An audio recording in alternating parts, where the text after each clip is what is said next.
भारत माता की जय। जय भीम, जय भारत, जय भीम आर्मी। सम्मानित साथियों, आज भूख हड़ताल का तीसरा दिन है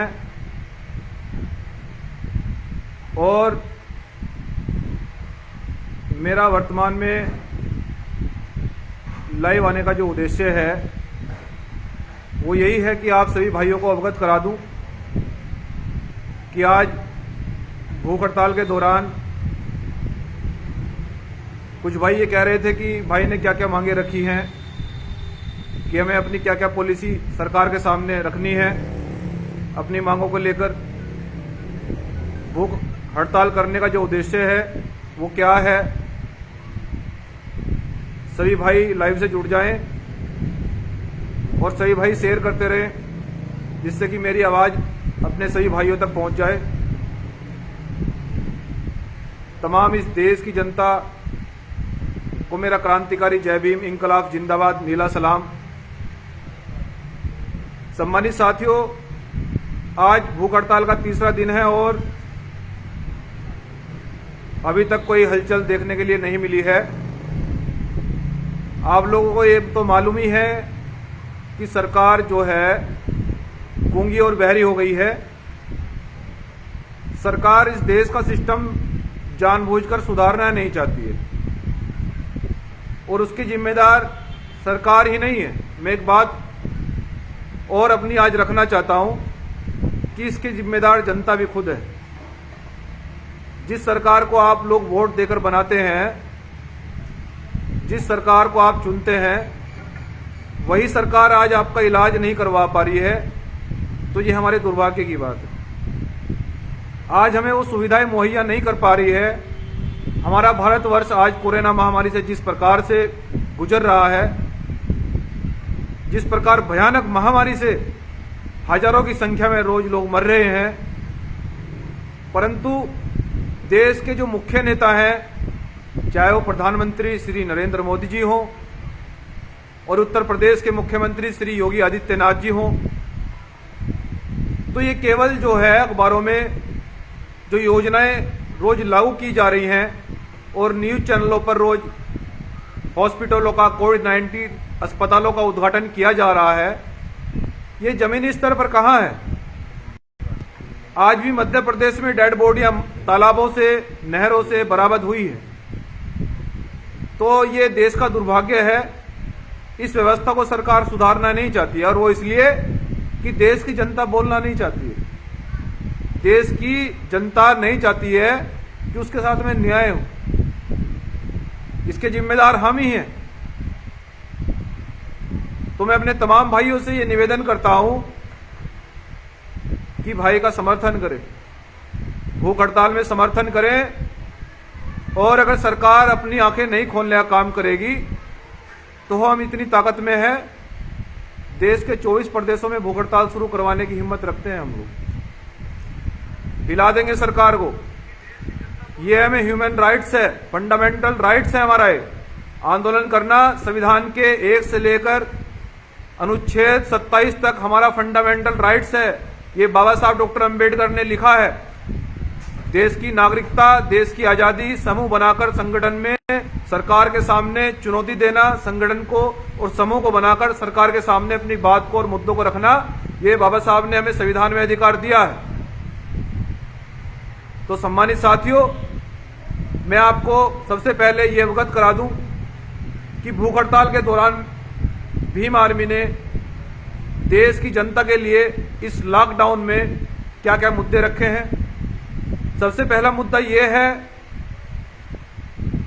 कि कोविड और कोरोना मरीज जो भी पीड़ित है उसको जब अस्पताल में ले जाया जाता है तो डॉक्टर्स उससे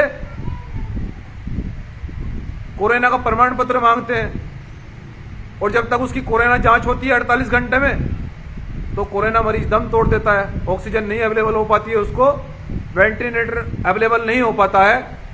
तो सबसे पहले भीम आर्मी के माध्यम से ये हमारी मांग है देश की सरकार से कि जो भी कोरोना मरीज अस्पताल पर पहुंचे उसे बिना किसी जांच के उसको भर्ती कराया जाए। यदि उसको ऑक्सीजन की आवश्यकता है तो उसको ऑक्सीजन दी जाए। यदि उसको वेंटिलेटर की आवश्यकता है तो उसको वेंटिलेटर पर रखा जाए। और दूसरी मांग ये है कि ऑक्सीजन की व्यवस्था सभी प्रदेशों के सभी जिलों में उसकी क्षमता को बढ़ाया जाए, जिससे कि जो कोरोना मरीज हैं उनको होम क्वारंटीन या आइसोलेट उनको घर पर भी किया जा सके और ऑक्सीजन उनके घर तक अवेलेबल कराई जा सके। और वेंटिलेटर की जो उत्पादन क्षमता है, यदि देश की सरकार चाहे तो उत्पादन क्षमता बढ़ा सकती है और उस पर जीएसटी शून्य की जाए। उत्पादन क्षमता, उस पर जो कर है उसको शून्य किया जाए, जिससे कि उत्पादन क्षमता बढ़ सके और देश में वेंटिलेटरों की क्षमता बढ़ने के फलस्वरूप हम वेंटिलेटरों को अधिक से अधिक कोरोना मरीजों के लिए उपयोग में ला सकें। ये दूसरी मांग है। और तीसरी मांग हमारी ये है भीम आर्मी के माध्यम से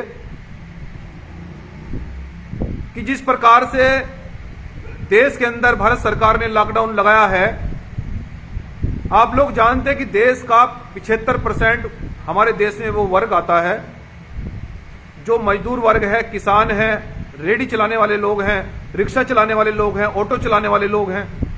यदि उनके 4-5 बच्चे हैं, उनके घर में बीवी हैं, माँ बाप हैं, भाई है, बहन है, तो यदि वो 2 दिन अगर मजदूरी नहीं करते हैं तो उनको अपना पालन पोषण करने के लिए 2 दिन बाद सोचना पड़ता है। लेकिन आज लॉकडाउन को कितने दिन हो गए आप लोग जानते हैं। तो हमारी मांग ये है कि जो लोग मजदूर हैं देश के अंदर, ऑटो चालक हैं, रिक्शा चालक हैं, किसान हैं, मजदूर हैं, उनको मुफ्त में राशन अवेलेबल कराया जाए। सरकार जितने भी राशन डीलर हैं उनको आदेश करे कि उनके परिवार के सदस्यों के अनुसार उनको राशन घर पर ही मुहैया कराया जाए, जिससे कि लॉकडाउन में वो अपनी आजीविका को चला सके, उनकी आजीविका चलती रहे, वो अपना भरण पोषण करते रहे। और तीसरी चौथी मांग हमारी ये है कि जितने भी अभी मैंने ये वर्ग बताए हैं आपको, ऑटो रिक्शा चालक, मजदूर, किसान, जो कोरोना समय अंतराल में जितने बिजली के बिल इनके आए हैं और उन पर पलंटी, उन पर ब्याज पर मूलधन और ब्याज पर ब्याज लगकर उनको डबल करके उनके पास भेजा जा रहा है। अब भैया वो कहां से भरेंगे उनको, जब लॉकडाउन में उनकी मजदूरी नहीं लग रही है, काम नहीं कर रहे हैं, उनकी रिक्शा नहीं चल रही है, ऑटो नहीं चल रहा है, तो वो कहां से बिजली के बिल जमा करेंगे। तो भारत सरकार से ये अपील है कि उनके कोरोना समय अंतराल के बिजली के बिलों को माफ किया जाए। और 5वीं मांग ये है कि जो इस देश के अंदर काफी महीनों से जो मजदूर और किसानों का आंदोलन चल रहा है, जो 2020-21 भारत सरकार ने किसान बिल में संशोधन किया है, हमारी मांग है कि एमएसपी पर कानून बनाया जाए और किसानों को उनकी फसलों का मुआवजा दिया जाए, जिससे कि किसान रोड पर दम न तोड़े। कई सौ किसान इस आंदोलन में शहीद हो चुके हैं, लेकिन सरकार नहीं सुन रही है। ये एक मानहानि, एक व्यक्ति की आजादी को या एक फंडामेंटल राइट्स होते हैं, जो एक ह्यूमन राइट्स होते हैं, उसको छीना जा रहा है। यदि कोई व्यक्ति सरकार के विपक्ष में आंदोलन करता है तो संविधान में लिखा गया है कि उसकी बात को गंभीरता से सुना जाए, लेकिन यहां ऐसा नहीं हो रहा है। मीडिया वाले रोज बीजेपी के लोग की, बीजेपी के नेताओं की रोज खबर छापते हैं, रात से सुबह से लेकर शाम तक बीजेपी के लोगों की न्यूज चलती है। आज प्रधानमंत्री जी ने उस चीज में वार्ता करी है, आज उस कोविड-19 अस्पताल का उद्घाटन किया है, ये सब चीजें ठीक है, लेकिन जमीन पर कहां है ये? किसानों की बात को क्यों नहीं सुना जा रहा है? इस देश के मजदूरों की आवाज को क्यों नहीं सुना जा रहा है? ये हमारी मांग है। और मुख्य कारण यही है, बहुत सारे मरीज कर भी एक बुजुर्ग महिला ने उसको जब ऑक्सीजन नहीं दी गई, वेंटिलेटर नहीं दिया गया, तो उसने फांसी लगा ली। ये देश का दुर्भाग्य है। हमारे देश की पहचान ये नहीं हो सकती है। और मोदी जी हमारे देश के प्रधानमंत्री बड़े बड़े जो जिस प्रकार से वादे करते हैं कि देश आगे बढ़ रहा है, देश तरक्की कर रहा है, देश में वेंटिलेटर नहीं मिल रहे हैं मरीजों को। इससे देश का दुर्भाग्य क्या हो सकता है? इससे बुरा क्या हो सकता है? ऑक्सीजन अवेलेबल नहीं हो पा रही है, मरीजों को बेड नहीं मिल पा रहे हैं। बहुत सारे मेरे भाई कह रहे हैं कि आपकी तबीयत खराब हो जाएगी। हम लोग भीम आर्मी के वो लोग हैं, हम बाबा साहब के सच्चे वो अनुयायी हैं कि जिस प्रकार से देश की पैरवाई बाबा साहब डॉक्टर अंबेडकर जी ने की है, तो हम देश की जनता को मरते हुए देखना नहीं चाहते। हम देश की जनता को इस तरह मरने नहीं देंगे। हम लोगों ने संविधान पढ़ा है, संविधान में ये लिखा है कि जब जब भी देश मुसीबत में हो तो आप मजबूती से देश के पक्ष में खड़े हों और मजबूती से पैरवाई करें। और मैं वही अपने कर्तव्य का पालन भीम आर्मी का एक कार्यकर्ता, एक छोटा सा कार्यकर्ता होने के उद्देश्य से मैं पूरा कर रहा हूं। जो बाबा साहब ने हमें कहा, जो बाबा साहब डॉक्टर अंबेडकर जी ने जो संविधान में लिखा, वो कर्तव्य जो बनता है हमारा, इसलिए मैं भूख हड़ताल पर हूं कि शायद हमारी भूख हड़ताल से शासन और प्रशासन जागे और हमारी भूख हड़ताल से इस देश की जनता की जान बच सके, उनका सही इलाज हो सके। यही कारण है भूख हड़ताल का। तो सम्मानित साथियों, आज 3 दिन भूख हड़ताल के हो गए हैं, लेकिन कोई स्वास्थ्य अधिकारी नहीं दिखाई दिया, कोई प्रशासनिक अधिकारी इसलिए नहीं आया कि देश की जनता की बात की जा रही है, देश की सरकार के खिलाफ बात की जा रही है। अभी हमारे रोहित सरदाना जी का कोरोना से मृत्यु हुई, उन भाई के प्रति मेरी संवेदनाएं हैं, लेकिन पूरा मीडिया जगत देश का रोया। उस दिन फूट फूट कर न्यूज चैनलों पर पूरा मीडिया जगत रो रहा था, लेकिन कड़वा सच होता है। मैं इसलिए ये बता देना चाहता हूं कि जब अमेरिका के अंदर कोरोना महामारी से लाखों लोग मर रहे थे, तो देश की मीडिया ने यह लिखा कि हमारे देश के प्रधानमंत्री जी ने देश के अंदर ऐसी व्यवस्था की है कि हमारे देश में कुछ मरने वालों की संख्या बहुत कम है, हमारे देश में इतनी मृत्यु नहीं हो रही है। मीडिया ने हमारी देश की सरकार को पूरे फूल बांधे, उनके सर पर पगड़ी रखी, अच्छी बात है। लेकिन मैं देश की मीडिया से ये कहना चाहता हूं, ये बता देना चाहता हूं कि यदि देश की मीडिया, जिस समय अमेरिका के अंदर कई लाख लोग मर रहे थे, अगर देश की सरकार से ये सवाल कर लेते कि अमेरिका के अंदर इतने लोग कोरोना से मर रहे हैं, यदि ये महामारी भारत देश के अंदर आ गई तो आपने इसके लिए क्या व्यवस्था की है, तो शायद रोहित सरदाना जी को मौत का शिकार नहीं होना पड़ता। आज हमारा एक बहादुर मीडिया का भाई नहीं मरता। अगर आप उस समय ये सवाल इस देश की सरकार से, हमारे प्रधानमंत्री श्री नरेंद्र मोदी से ये सवाल कर लेते, आज हमारे देश में कई हजार लोग रोज मर रहे हैं। सरकार का सिस्टम फेल हो चुका है। मैं तो कहता हूं कि हमारे देश की सरकार को इस्तीफा दे देना चाहिए, राष्ट्रपति शासन लग जाना चाहिए।